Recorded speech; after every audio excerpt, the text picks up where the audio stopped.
ఉక్రెయిన్పై Russia దండయాత్ర మొదలుపెట్టి 909 రోజులు గడిచిపోయింది. ఇప్పటి వరకు కనుచూపు మేరలో దీనికి పరిష్కార మార్గం కనిపించడం లేదు. పలు దేశాలు మధ్యవర్తిత్వం నెరపి యుద్ధానికి పరిసమాప్తం చేయాలనుకుంటే ఇప్పటి వరకు ఏ దేశం విజయం సాధించలేకపోయింది. ఈ నేపథ్యంలో భారత ప్రధానమంత్రి నరేంద్ర మోదీ ప్రస్తుతం పోలాండ్ అటు తర్వాత ఉక్రెయిన్లో పర్యటించనున్నారు. అయితే ఇండియా ఇప్పటి వరకు ఇరు దేశాల మధ్య సమతూకం పాటిస్తూ వస్తోంది. ఇరు దేశాలు సంయమనం పాటించి అభిప్రాయ భేదాలు పక్కన పెట్టి యుద్ధానికి ముగింపు పలకాలని కోరింది. తాజాగా మోదీ ఉక్రెయిన్ పర్యటన సందర్భంగా ఉక్రెయిన్ మరింత రెచ్చిపోయి మాస్కోపై పెద్ద ఎత్తున డ్రోన్లతో దాడులకు తెగబడుతోంది. తాజా ఉక్రెయిన్ దాడుల గురించి మరింత సమాచారం ఈ ప్రత్యేక కథనంలో తెలుసుకుందాం.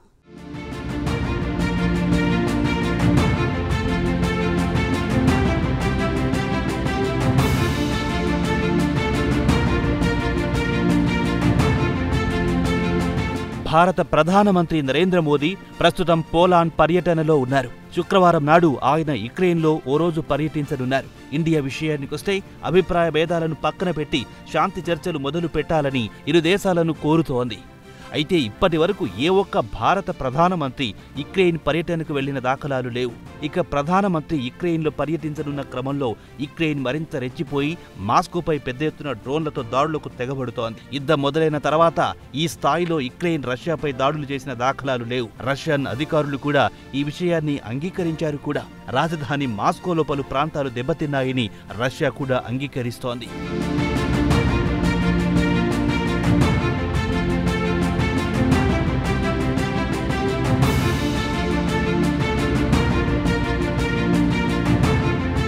అయితే యుక్రెయిన్ నుంచి పెద్ద ఎత్తున వస్తున్న డ్రోన్లను రష్యా ధ్వంసం చేసినట్టు రక్షణ మంత్రిత్వ శాఖ వెల్లడించింది.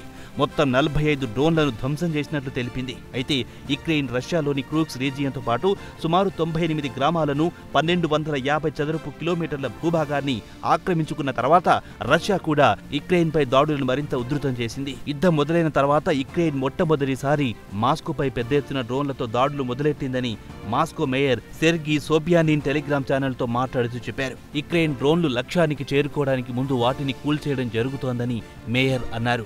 రష్యా సోషల్ మీడియా ఛానల్స్ కూడా కొన్ని వీడియోలను ప్రచారం చేశాయి. డ్రోన్లను రష్యా ఎయిర్ డిఫెన్స్ సిస్టమ్ ధ్వంసం చేసినట్టు వీడియోలో కనిపించింది.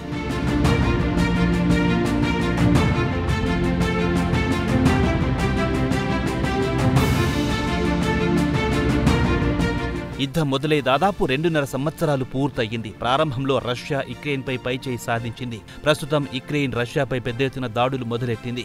రష్యాను మరింత బలహీనపరచడానికి ఆయిల్ రిఫైనరీలను, ఎయిర్ ఫీల్డ్లను లక్ష్యంగా చేసుకుని డ్రోన్లతో దాడులు చేయడం మొదలెట్టింది. రష్యాలోని క్రూక్స్ రీజియన్ను ఆక్రమించుకున్న తర్వాత యుక్రెయిన్ సైనికులు సరికొత్త జోష్తో ముందుకు దూసుకుపోతున్నారు. యుక్రెయిన్ సైనికులు విదేశీ మీడియాను రష్యా సరిహద్దు వద్దకు తీసుకెళ్లి తాజా పరిస్థితిని చూపిస్తున్నారు. ఇక్కడి నుంచి తాము తిరిగి వెనక్కి తగ్గేది లేదని తేల్చి చెబుతున్నారు. క్రూక్స్ ఏరియాలో సుమారు 500 చదరపు మైళ్లను స్వాధీనం చేసుకుని బఫర్ జోన్గా చేసుకుని రష్యా నుంచి వచ్చే క్షిపణి దాడులను అడ్డుకుంటామని యుక్రెయిన్ ప్రెసిడెంట్ జెలెన్స్కీ ప్లాన్గా చెబుతున్నారు.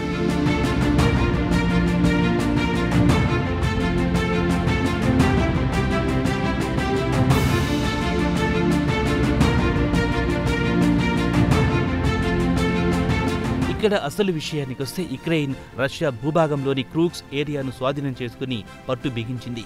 మరి ఆ పట్టు ఎంతకాలం ఉంటుందనేది అసలు ప్రశ్న.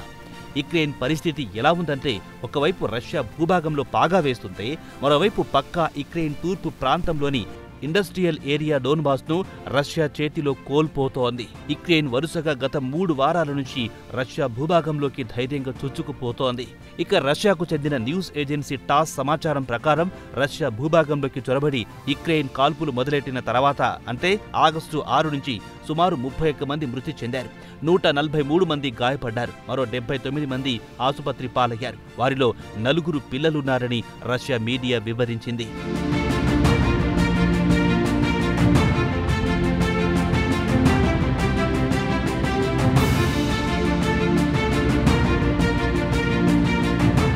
ఇక యుక్రెయిన్ రష్యాలోని సేమ్ నదిపై ఉన్న 3 బ్రిడ్జిలను ధ్వంసం చేసింది. ప్రస్తుతం ఈ ఏరియా మొత్తాన్ని తమ కంట్రోల్లో ఉంచుకుంది. అయితే యుద్ధ నిపుణుల అంచనా ప్రకారం రష్యా ఉచ్చులో యుక్రెయిన్ పడిందా అన్న అనుమానాలు కూడా తలెత్తుతున్నాయి. అదే సమయంలో యుక్రెయిన్ కూడా ఆచితూచి అడుగులేస్తోంది. గతంలో మాదిరిగా దూకుడుగా చొచ్చుకుపోవడం లేదు. యుక్రెయిన్ దళాల ప్రధాన ఉద్దేశం మాత్రం రష్యా బ్రిడ్జిలను కూల్చివేస్తే రష్యా మిలిటరీకి సరఫరాను నిలిపివేయాలనేదిగా చెబుతున్నారు.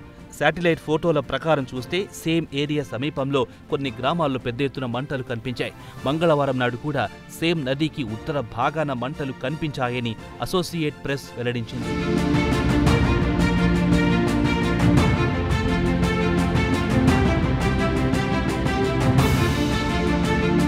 ఇదిలా ఉండగా యుక్రెయిన్ నుంచి మాస్కోపై పెద్ద ఎత్తున డ్రోన్లు దాడి జరుగుతుంటే రష్యా కూడా వెంటనే అప్రమత్తమైంది.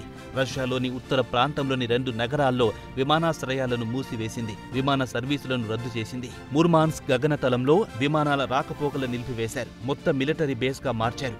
అయితే ఇప్పటి వరకు ఈ నగరంపై యుక్రెయిన్ డ్రోన్లతో దాడులు మాత్రం చేయలేదు. అయితే మాస్కోపై పెద్ద ఎత్తున యుక్రెయిన్ డ్రోన్లతో దాడులు చేస్తున్నందున ముందస్తు జాగ్రత్త చర్యగా పొరుగున ఉన్న విమానాశ్రయాలను మూసివేయాల్సి వచ్చింది. యుద్ధం మొదలైన తర్వాత నుంచి యుక్రెయిన్ నేరుగా మాస్కోపై డ్రోన్లతో దాడులు చేయడం ఇదే మొదటిసారి.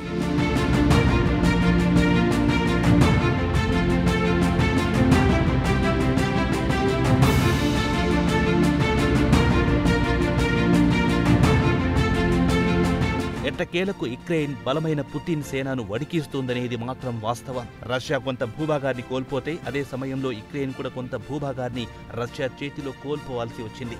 మొత్తానికి చూస్తే చాలా రోజుల తర్వాత రష్యాపై యుక్రెయిన్ పట్టు బిగుస్తోంది. ప్రస్తుతం భారత ప్రధానమంత్రి నరేంద్ర మోదీ పోలాండ్లో పర్యటిస్తున్నారు. శుక్రవారం నాడు యుక్రెయిన్ పర్యటనకు రానున్నారు. ప్రస్తుతం యావత్ ప్రపంచం ఫోకస్ మోదీపైనే ఉంది.